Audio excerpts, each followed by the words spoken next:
2 Timóteo,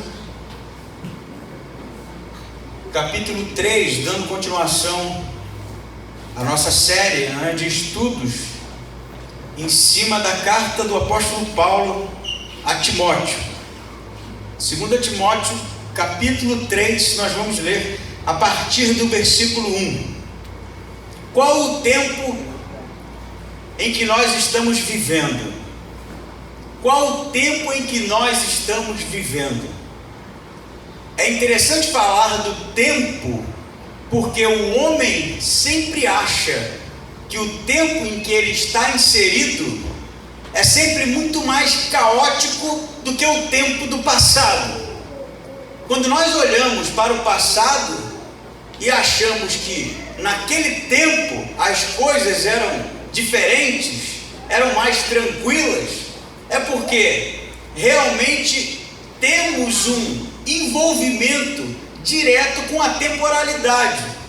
Assim como aqueles que viveram na Idade Média viveram problemas relativos ao seu tempo, e só o que eles poderiam analisar ou avaliar era realmente aquilo que eles poderiam vislumbrar enquanto realidade. Mas do ponto de vista bíblico, existe um final dos tempos, que não é necessariamente algo que era específico do tempo de quem escreveu, no primeiro século, há 2000 anos atrás, mas era, na verdade, algo que teria desdobramento para o futuro. Quando o escritor fala do final dos tempos, e ele escreveu há 2000 anos atrás, ele não está se referindo somente àquele período da história e nem somente algo que aconteceria no final de todas as coisas, mas ele está aludindo de fato algo que começou no ministério, que começou ali na ressurreição, que começou com a cruz de Cristo. Ali tem início a graça salvadora, a mudança de lei. Agora Deus estende o seu amor a todos os homens, de algo que era alcançado através do mérito de executar boas obras, agora é alcançado pelo sangue de Cristo. Mas ao mesmo tempo ali tem início o final do tempo. Por isso Paulo vai escrever a Timóteo, e eu convido você a ler comigo, sobre os últimos dias. Paulo escreveu há 2000 anos atrás, mas ele não está se referindo somente ao seu tempo. Por isso nós vamos ler o seguinte: sabe, porém, que nos últimos dias haverá tempos difíceis, pois os homens amarão a si mesmos, serão gananciosos, arrogantes, presunçosos, blasfemos, desobedientes aos pais, ingratos, ímpios, sem afeição natural, incapazes de perdoar, caluniadores, descontrolados, cruéis, inimigos do bem, traidores, inconsequentes, orgulhosos, mais amigos dos prazeres do que amigos de Deus, com aparência de religiosidade, mas rejeitando-lhe o poder. Afasta-te também desses. Não feche sua Bíblia, nós continuaremos lendo essa perícope, essa porção da carta do apóstolo Paulo, mas como foi dito alguns domingos atrás, a carta de Paulo a Timóteo é a última carta escrita por Paulo em vida. Paulo está velho, ele aqui vive em uma masmorra romana, havia sido preso pela segunda vez. Na primeira prisão de Paulo, a sua prisão era uma prisão muito mais de cunho político-religioso do que necessariamente uma prisão legal. Primeira prisão de Paulo, ele vai ser acusado de ser alguém que estava tumultuando a religião judaica do seu tempo. Ele vai ser solto depois de um tempo, e essa segunda prisão, que acontece enquanto ele escreve a carta de Timóteo que nós lemos, já tem uma atmosfera diferente. Na segunda prisão, o que aconteceu, como foi falado domingo passado, foi que Roma havia sofrido um terrível incêndio. O incêndio. Roma pegou fogo de maneira avassaladora. Quase toda Roma foi dizimada. As pessoas estavam sofrendo porque haviam perdido seus entes queridos, seus bens, as suas casas, e de fato havia um clamor pelos cidadãos romanos. Mas havia também a desconfiança de que quem havia ateado fogo em Roma era Nero.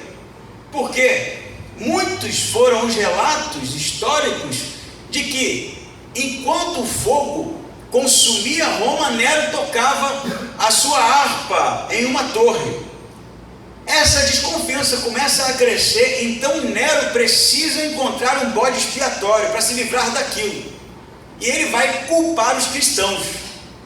Então os cristãos, no período do imperador Nero, começam a ser perseguidos realmente. Já não é mais uma perseguição religiosa por parte dos judeus.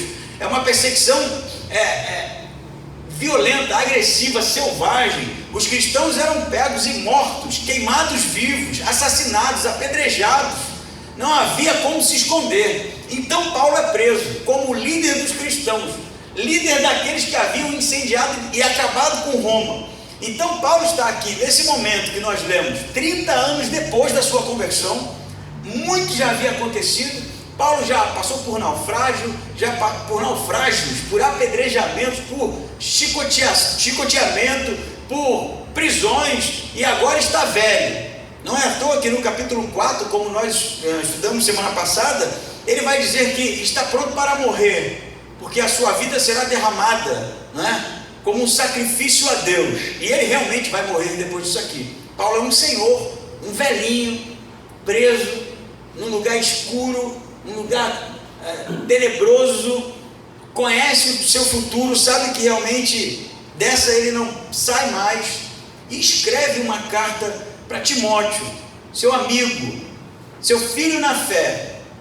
E aí, o que me espanta na carta de Paulo a 2 Timóteo, as últimas palavras de um homem que viveu para o reino de Deus, que viveu para Jesus, que viveu plantando igrejas, pregando o evangelho, é olhar para a igreja e dizer esse tipo de coisa. Isso é espantoso, porque tudo que você viu aqui não é exclusivamente dos romanos ou do cidadão secularizado, é da igreja que ele fala. Por isso convido você a fazer uma análise bem mais profunda do que está escrito aqui, até porque essa lista aqui é uma lista de botar inveja a Hitler, não é?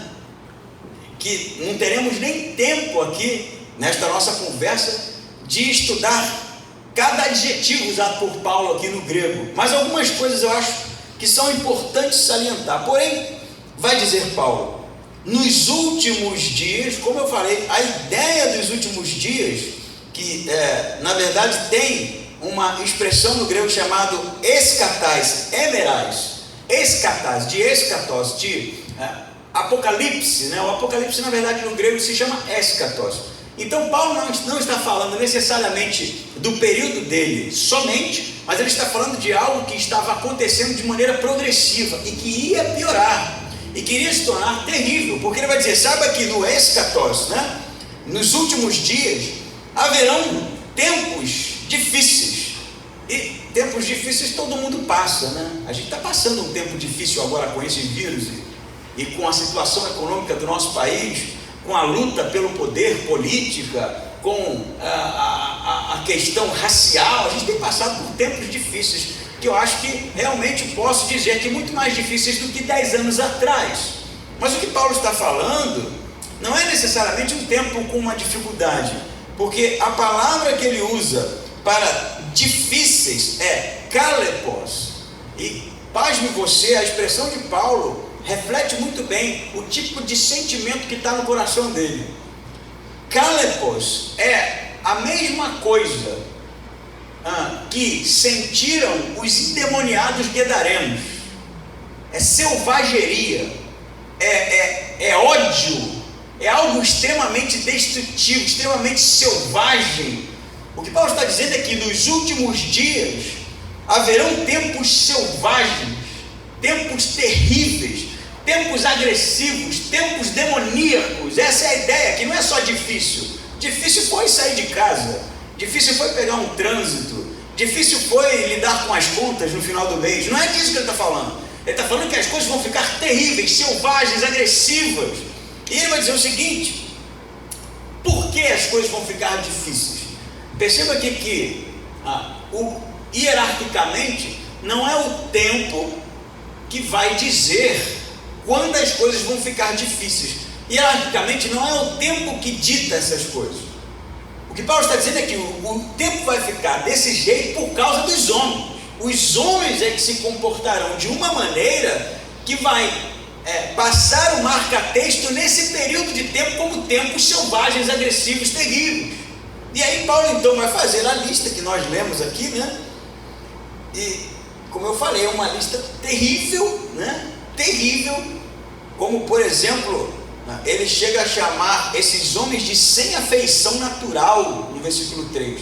São pessoas indiferentes ao sofrimento, indiferentes a qualquer tipo de coisa. Ele chega a chamar essas pessoas, por exemplo, incapazes de perdoar.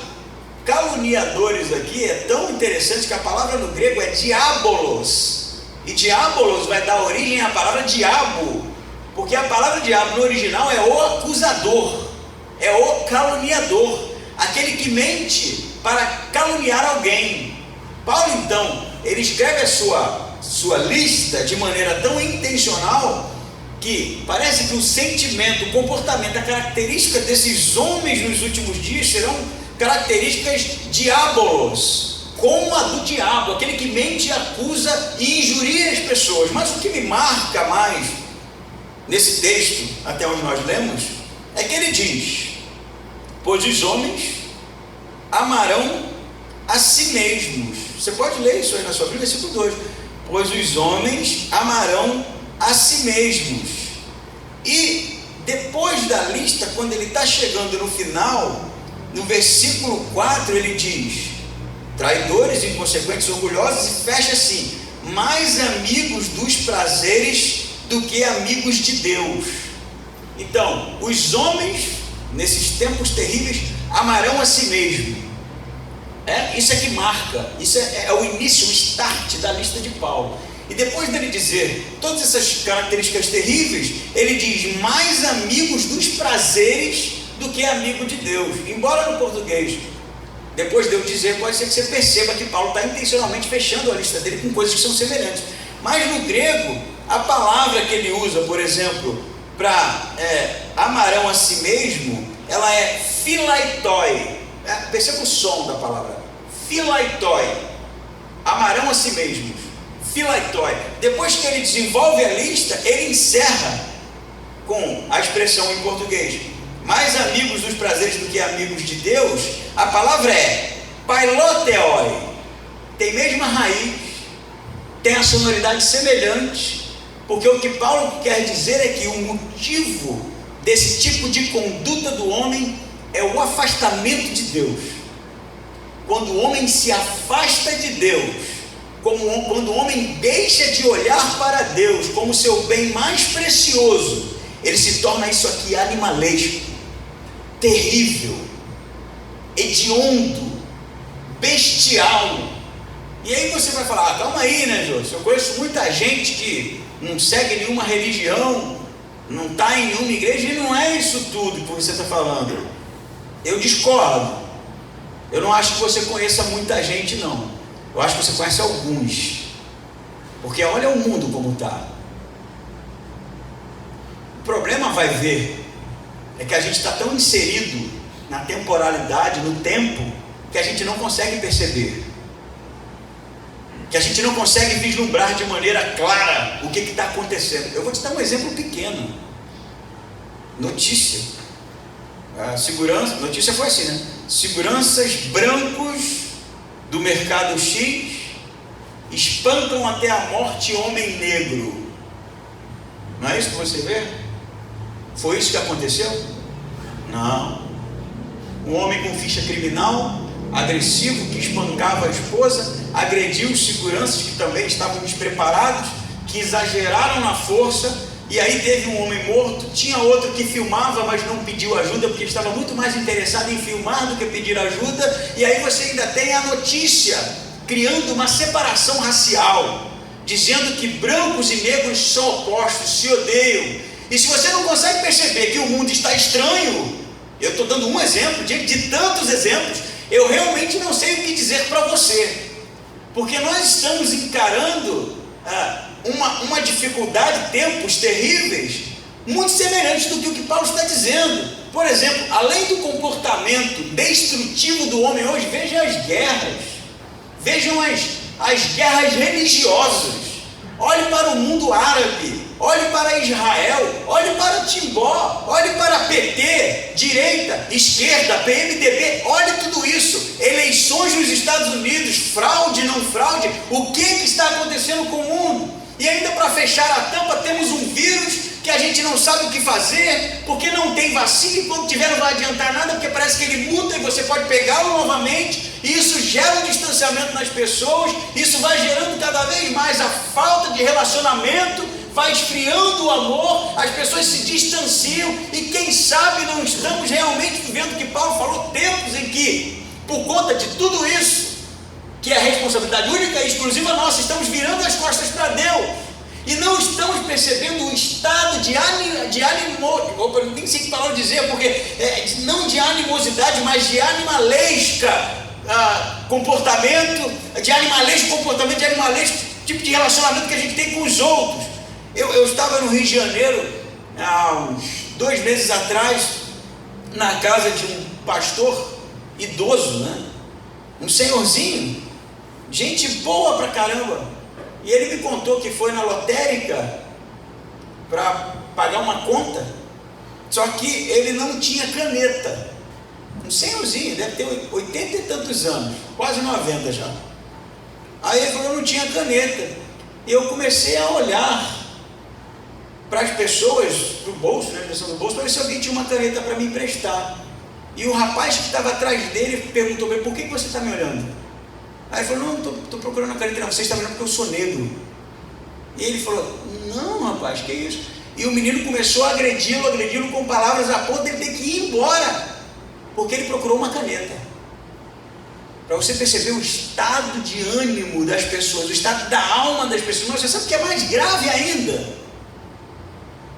Paulo vai dizer que tudo isso, versículo 4, traidores, inconsequentes, orgulhosos, mais amigos dos prazeres do que amigos de Deus, porém com aparência de religiosidade. Como assim, Paulo? Como é que esse tipo de pessoa pode ter uma aparência de religiosidade? Sabe por que ele está dizendo isso? Porque essas pessoas estão na igreja, o discurso é bonito, a aparência é piedosa, mas elas viraram as costas para Deus, porque ele vai dizer, com aparência de religiosidade, mas rejeitando o poder de Deus, rejeitando-lhe o poder. É como se o indivíduo estivesse fazendo parte, mas ele só olha para si mesmo. É como se ele tivesse o discurso da religião, mas no seu coração só haveria lugar para ele mesmo. E aí, meus amigos, isso me assusta, porque eu realmente não consigo ver diferente disso, não. A igreja se tornou uma fábrica de monstros, uma fábrica de monstros. Sabe por quê? Porque os monstros lá de fora eu sei quem são, eu os identifico, mas os daqui de dentro não, eu não sei, porque a aparência é de piedade, e os monstros que a igreja tem produzido são homens que se voltaram para si mesmo e deram as costas para Deus. O dar as costas para Deus produz monstros. Dar as costas para Deus produz homens e mulheres animalescos, bestiais. Dar as costas para Deus é se afastar de tudo aquilo que é belo, bom e verdadeiro. E aí a minha pergunta: como é que eu posso estar aqui na igreja, congregando, e ao mesmo tempo dar as costas para Deus? Quando o meu discurso é só discurso, não tem conteúdo, não tem uma vida dedicada, não tem uma paixão que arde verdadeiramente por Deus. Quando o meu discurso é só religião, é só premissas, é só proposições, são só palavras, porque no final da história eu não estou disposto a realmente correr todos os riscos, como Paulo, pelo Evangelho Salvador. Eu estou de costas para Deus.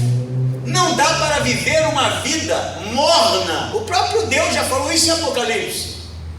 Ou nós vivemos uma vida quente, envolvidas com Deus, de pessoas que realmente creem e são devotadas ao Evangelho, ou vivemos uma vida de completo esfriamento, ou completa gelidão, porque morno, vai dizer lá em Apocalipse, permitam-me citar, Deus diz: vomitar-te-ei da minha boca. Não tem lugar no Evangelho, na igreja, para mornidão, para discurso cristão. Não tem lugar para viver uma espécie de religião distante. Ou você realmente entrega a sua vida a Cristo e vive para a glória e o poder dele, ou você não é nada. Ou você é bestial, animalesco, terrível. E se isso lhe incomoda, meu amigo, pode ser que lhe incomoda justamente por ser verdade.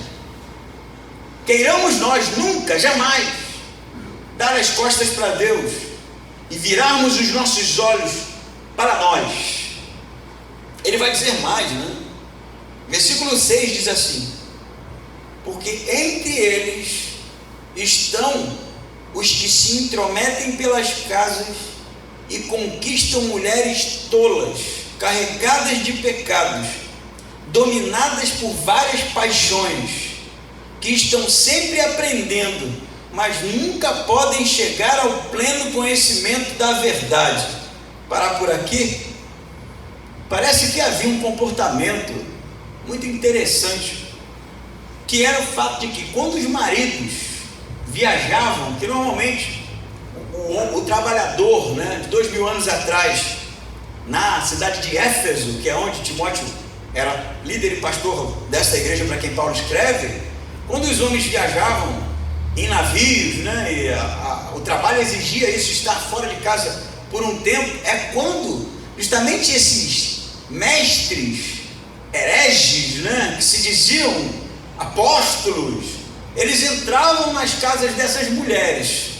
Entravam porque eram convidados, convenhamos. Ninguém invadia a casa de ninguém. Eles entravam porque eram convidados. E aí Paulo vai virar para esse tipo de conduta e vai dizer: porque eles se intrometem, né? Lá estão os que se intrometem pelas casas e conquistam mulheres tolas. Isso é muito interessante, porque mulher tola no grego é gunai-karion. É uma expressão interessante que no português seria uma coisa assim, mulherinha. É uma palavra que tem um desdém nela. Mulher, a gente chama-se aquela mulherzinha, né? Assim que a gente fala. Você já foi lá na casa daquela mulherzinha, né? Essa expressão assim, vulgar. É mais ou menos isso que Paulo está fazendo. Está dizendo: esses caras encontram guarida na casa dessas mulherinhas, né? Mulheres tolas, mulheres, o que mais dizer dessas mulheres? Mulheres levianas, né? Que ele vai dizer que elas são carregadas de pecados. Olha só a expressão: carregadas de pecados, dominadas por várias paixões, que estão sempre aprendendo, mas nunca chegam ao conhecimento da verdade. O que está acontecendo? É um encontro da pólvora com fogo aqui. Os caras não valem nada, são falsos mestres. É o início do gnosticismo do primeiro século, que distorcia o evangelho todo, ensinava um monte de coisa errada. Só que eles encontravam mulheres ociosas que davam ouvido a esse tipo de ensinamento. Quem são essas mulheres? Mulheres carregadas de pecado, culpa, as que não resolviam isso nunca, que eram, inclusive, a expressão aqui diz que elas eram dominadas por várias paixões. Então é o tipo de pessoa que segue a volição, os desejos, para onde o coração aponta. Se tem novidade, ela está lá, não é? E Paulo vai dizer: estão sempre aprendendo, mas nunca chegam ao conhecimento da verdade. Por quê? Porque toda novidade elas querem saber. Elas estão realmente olhando para o carisma desses mestres e elas falam: não, eu vou lá, de repente tem alguma coisa interessante, né? E dá ouvidos. Então estão sempre procurando aprender alguma novidade, alguma coisa, mas nunca conhecem a verdade, porque elas não estão atrás da verdade, porque elas estão atrás de homens, porque elas estão atrás de novidades, porque elas estão atrás de teologias estranhas. Então, se no primeiro momento Paulo vai falar desses homens animalescos, né, do comportamento destrutivo que virar as costas para Deus vai gerar, no segundo momento ele vai dizer que esses que viram as costas para Deus, mas têm uma aparência de religião, eles encontram ouvidos. Eles encontram ouvidos. É só dizer o que as pessoas querem ouvir. É só dizer o que as pessoas querem ouvir. E o que as pessoas querem ouvir? Paulo mesmo vai dizer que vai ter um tempo, na verdade esse mesmo tempo, né? Final dos tempos, que o ouvido das pessoas vão coçar, não é? Timóteo mesmo, vão coçar, a ponto deles procurarem mestres para si. A ideia aqui, gente, é que realmente não há uma disposição para ouvir a verdade do Evangelho. Não, eu não quero ser chamado de pecador, eu não quero ser chamado de animalesco. Eu vou procurar uma igreja que alguém fale coisas bonitas para mim, que eu sou bonzinho, que eu vou alcançar todos os meus sonhos. É isso que as pessoas procuram. Mas quando as pessoas na verdade estão procurando palavras que saciem o seu desejo de se sentir bem, elas esquecem que a Bíblia diz justamente o contrário disso. Que a Bíblia fala que você é um pecador, e por causa do seu pecado que Jesus teve que morrer naquela cruz. Porque se Jesus não morresse naquela cruz, se Deus não fosse misericordioso, você seria condenado ao inferno. E Deus então agiu por misericórdia, por amor, porque Ele espera do homem que o homem reconheça a sua condição de pecado, reconheça a sua falta de condição de ser salvo por si mesmo, reconheça a sua miserabilidade, caia de joelhos e clame: por favor, Senhor, me salve, por favor, Jesus, me aceite. Eu já falei isso na igreja algumas vezes e vou tornar a dizer: você não aceita Jesus não, queridão, é Ele quem te aceita. Você se humilha diante dele por causa da sua condição, por causa do pecador que você é, e Ele por misericórdia lhe perdoa e lhe salva. Quando a gente começa a procurar palavras lisonjeiras e selecionar aqueles que dizem coisas boazinhas para a gente está na verdade rechaçando o que as Escrituras diz, o que é necessário de fato para encontrarmos uma vida transformada através do sangue de Cristo. Até quando nós viveremos um tipo de cristianismo que está sendo negociado para que as igrejas encham, que está sendo negociado para que as pessoas se sintam bem, que está sendo negociado para que as pessoas de alguma forma se sintam especial, enquanto que a palavra de Deus diz é que na verdade nós carecemos da misericórdia de Deus o tempo todo, porque somos terríveis, terríveis. Eu sou terrível. Era a música do Roberto Carlos. Você riu, né? Mas ele estava certo. Se você conhecesse um terço das coisas que passam pela minha cabeça, você sequer olhava para mim, sequer olhava para mim, porque eu sou terrível, eu sou animalesco. A vontade que eu tenho eventualmente é de quebrar a cara de um no meio da rua, principalmente quando me cortam pela contramão. Você também, né? Estou exagerando? É só a oportunidade surgir, meu amigo. A gente é capaz de fazer coisa terrível. Somos egoístas, né? Estamos sempre pensando em se dar bem. Dificilmente pensamos nos outros, só pensamos em nós mesmos. E se não for a misericórdia de Deus, meu, a gente está lascado. Estou exagerando? Avalie-se a si mesmo. Não acredita em mim não. Chega em casa e pensa, quem eu sou? Que tipo de coisa que vai no meu coração? Você vai ver o que eu estou falando. Nós pendemos para o mal. Mas se nós nos virarmos para Deus, Ele nos transforma de glória em glória, faz de nós novas criaturas, como você viu ali acontecer com o Guilherme, 12 anos, já consegue perceber que muito burro velho não consegue perceber a sua condição, e a necessidade da graça, a necessidade de Cristo. Vai ver que é por isso que Jesus fala que da boca das crianças é que sai o perfeito louvor, porque elas percebem coisas que nós não percebemos. Então necessário é nós pararmos de selecionar as palavras bonitas que queremos ouvir e começar realmente a buscar a verdade do Evangelho, porque é a única coisa que pode transformar a sua vida e a minha. Ele vai continuar, para eu não estender, né? Versículo 8 e 9 diz o seguinte: e a semelhança de Janes e Jambres, que resistiram a Moisés, eles também resistem à verdade.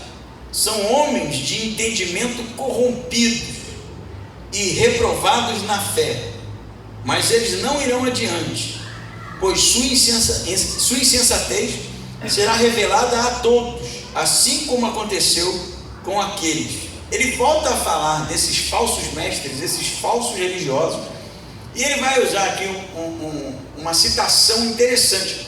Janes e Jambres, a quem Paulo se refere, são na verdade aqueles dois mágicos no Egito, que eram os mágicos do faraó.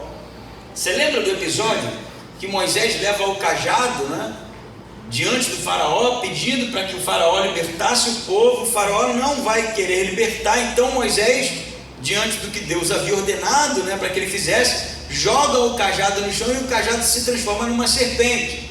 Quem viu a novela da Record lembra, né? Se transforma numa serpente. E aí o que os mágicos fazem? Fazem uma falcatrua lá, embora provavelmente na novela eles fazem um milagre também, mas não é um milagre. E eles ali arrumam também serpentes, né? Duas, que são devoradas pela serpente de Moisés.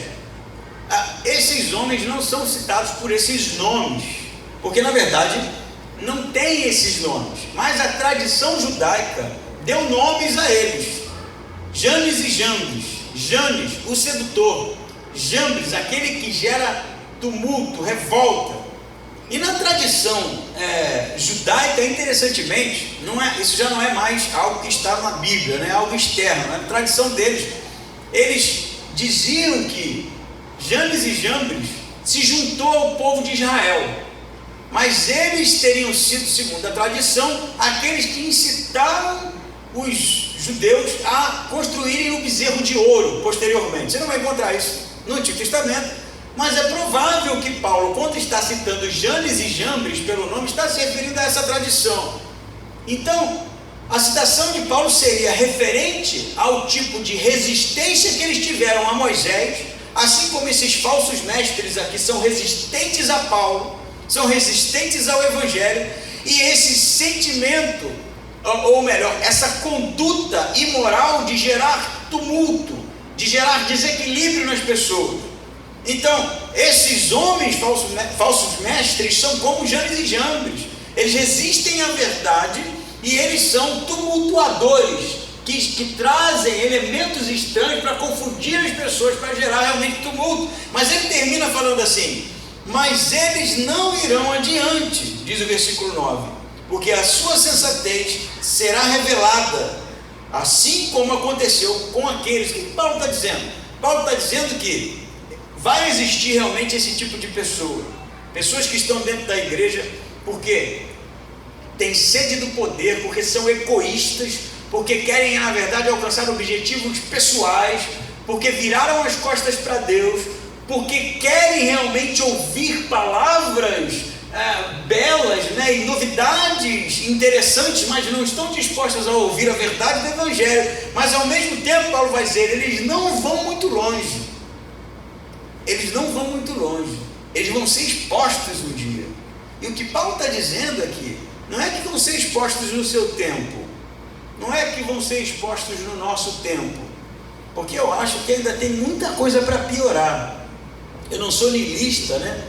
Nem um cara negativo, mas de acordo com a teologia bíblica, as coisas vão piorar e muito. Os cristãos vão ser perseguidos em todo o mundo, vão ser mortos em todo o mundo. A Bíblia fala assim, e as coisas realmente estão ficando desse jeito. Mas o que Paulo vai dizer é que uma hora isso vai terminar. E ele se refere ao eschatos, ao dia em que Deus julgará todos os homens. Uma hora vai terminar, meu amigo. Não dá para viver assim para sempre, achando que não tem juiz para nos julgar, achando que o mundo está entregue ao léu. Deus irá julgar todos os homens, e a imoralidade um dia terá fim. E queiramos nós estar do lado do Senhor, Salvador e Criador de todas as coisas, queiramos nós realmente estar fazendo parte deste exército da salvação, que está realmente entregue de corpo e alma à proclamação do Evangelho transformador. Queiramos nós realmente fazer parte dessa história transformadora, porque se não formos estes, seremos como estes homens aqui, que no final do versículo 8, Paulo os chama de reprovados na fé. Reprovados na fé. Você sabe o que é reprovado na fé? Não é não ter fé, é ter uma fé que não serve, ter uma fé que não significa absolutamente nada, ter uma fé que não é fé, porque fé não é crendice, fé não é crer em qualquer coisa, fé não é acreditar em qualquer coisa, fé é ser fiel a Deus. Fé vem da palavra pistes, do grego, que significa fidelidade. Fé não é acreditar em Deus. Crês em Deus? Grandes coisas. Até o diabo crê e treme. Não é sobre nossas crenças, é sobre se a gente realmente entregou a nossa vida para Cristo, com toda a paixão, com todo o desejo de fazer a diferença nessa história tão linda e maravilhosa da salvação do homem. Amém?